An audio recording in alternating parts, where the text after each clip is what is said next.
Salam sejahtera dan selamat datang sekali lagi ke channel ini Currents VMY. Channel yang tidak takut menyentuh isu panas, merungkai politik tanah air dengan penuh keberanian. Kalau kamu semua ingin tahu perkembangan terkini PRN Sabah ke-17, memang kamu sudah datang ke tempat yang betul. Baiklah, pada video kali ini kita ada satu isu yang bukan biasa-biasa.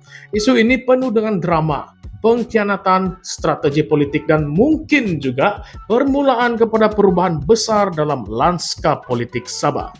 Oke kawan-kawan, baru-baru ini kita dikejutkan dengan pengumuman daripada Pegawai Pembangunan Masyarakat ataupun PPM Dun Kepayan, Cheryl Liu. Kamu kenalkah dengan beliau? Siapa sebenarnya beliau ini?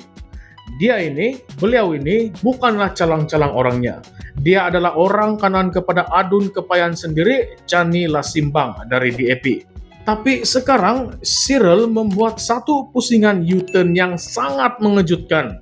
Dia keluar dari DAP dan mengumumkan yang dia akan bertanding sebagai calon bebas di dalam PRN Sabah nanti. Nah, coba kamu bayangkan, orang kepercayaan sendiri yang selama ini bekerja rapat boleh berpaling tada semasa parti sedang sibuk bersiap sedia ingin menghadapi pilihan raya.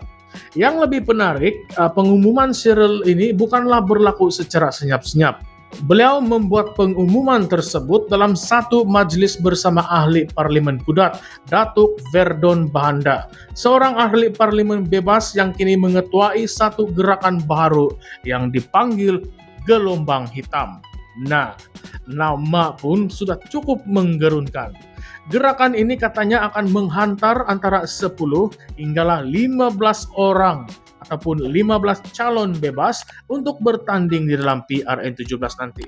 Katanya ingin membawa cabaran dan perubahan kepada sistem politik Sabah yang selama ini dikawal oleh parti-parti besar. Tetapi persoalannya, perubahankah ataupun sekadar mainan kuasa individu? Balik semula kepada Chani Lasimbang. Adun Kepayan yang kelihatan sangat kecewa. Beliau berkata, dia benar-benar kesal dengan tindakan Cheryl.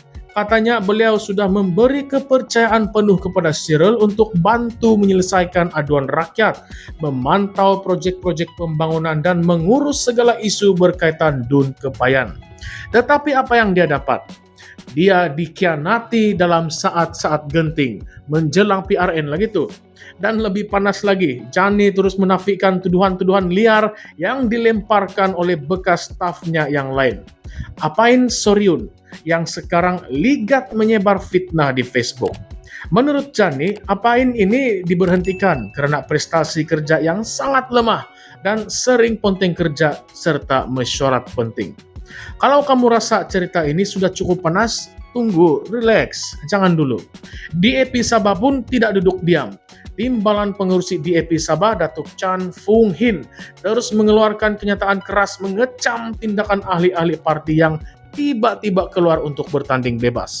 Menurut Chan, parti belum pun selesai memuktamadkan senarai calon, masih dalam perbincangan dan masih dalam rundingan. Tetapi entahlah kenapa, ada pula pemimpin akar umbi yang membuat keputusan sendiri tanpa menghormati proses dalam parti. Chan Fung Hin menyifatkan tindakan Cheryl sebagai oportunis, hanya mementingkan keuntungan politik pribadi. Katanya rakyat seharusnya bijak menilai dan tidak menyokong tindakan seperti ini. Beliau turut menekankan bahwa Sabah memerlukan parti yang mampu menyampaikan pembangunan sebenar, bukan sekadar slogan politik yang penuh dengan retorik. Menurut beliau, DAP Sabah sedang giat mempersiapkan diri, memperkukuhkan struktur dalaman dan jentera untuk hadapi PRN 17 dengan sebaik mungkin. Tetapi kan kawan-kawan, kamu rasa kenapa agaknya Cheryl ini sanggup mengambil langkah yang drastik macam ini? Adakah benar dia rasa DAP sudah tidak relevan? Atau mungkin dia sebenarnya sudah lama terasa hati? Mungkin terasa diketepikan? Atau mungkin kecewa dengan kepimpinan dalaman parti? Atau mungkinkah dia sekadar menumpang gelombang kebangkitan calon bebas di Sabah yang semakin hari semakin diterima oleh rakyat yang muak dengan politik elit? Sebenarnya ini bukan kali pertama DAP Sabah berdepan dengan pergolakan dalaman.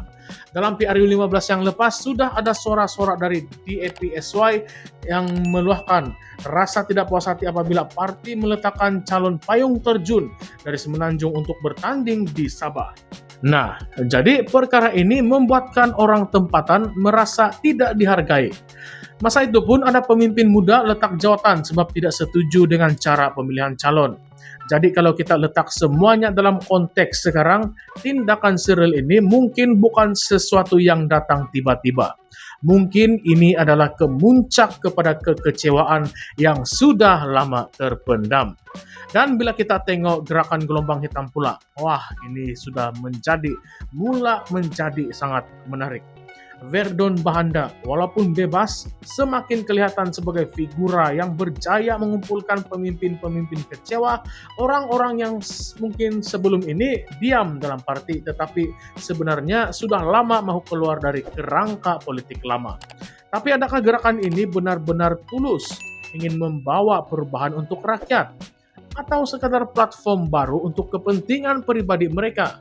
Itu kita semua kena nilai. Tapi kawan-kawan, kalau jujur lah kan, ini semua bukanlah sekadar kisah politik dalaman. Ini adalah refleksi kepada satu persoalan yang besar. Adakah rakyat Sabah masih percaya kepada parti-parti politik besar seperti DAP, Warisan, GRS, ataupun mereka sudah bersedia memberi peluang kepada calon-calon bebas yang dikatakan lebih dekat dengan rakyat? Dan persoalan yang lebih besar, apakah tindakan Cyril ini satu pengkhianatan terhadap parti ataupun satu keberanian untuk melawan sistem yang gagal? Kalau kita tengok sejarah politik Malaysia, ramai tokoh besar yang juga pernah keluar parti dan menjadi bebas sebelum berjaya membina kekuatan sendiri. Tetapi tidak semualah yang berjaya. Ada yang tenggelam dan ada yang jadi jago kampung semata-mata. Jadi kawan-kawan, saya ingin tanya lagi kamu semua.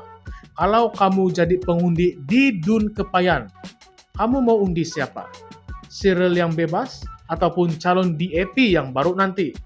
Adakah pengkhianatan macam ini patut dihukum ataupun diberi peluang kedua sebab berani keluar dari sistem lama? Dan satu lagi, adakah kita sedang melihat permulaan kepada runtuhnya pengaruh DAP di Sabah? Coba kamu komen di bawah. Kami ingin tahu apa pendapat kamu semua. Jangan lupa juga, ini bukanlah sekadar pilihan raya yang biasa. Ini mungkin menjadi PRN yang akan mengubah lanskap politik Sabah untuk 10 bahkan lebih dari itu di masa yang akan datang. Kalau kamu suka konten macam ini, jangan malu tekan like dan jangan juga lupa untuk subscribe dan hidupkan lonceng notifikasi Anda. Lagi banyak sokongan dari kamu semua, lagi semangat kami di sini ingin terus-menerus mengupas isu-isu panas seperti ini tanpa tapis-tapis. Baiklah semua, terima kasih karena terus setia bersama-sama kami di Current Sphere MY, suara Anda, kuasa sebenar politik Malaysia. Salam sejahtera, salam perjuangan, sekian, terima kasih semua.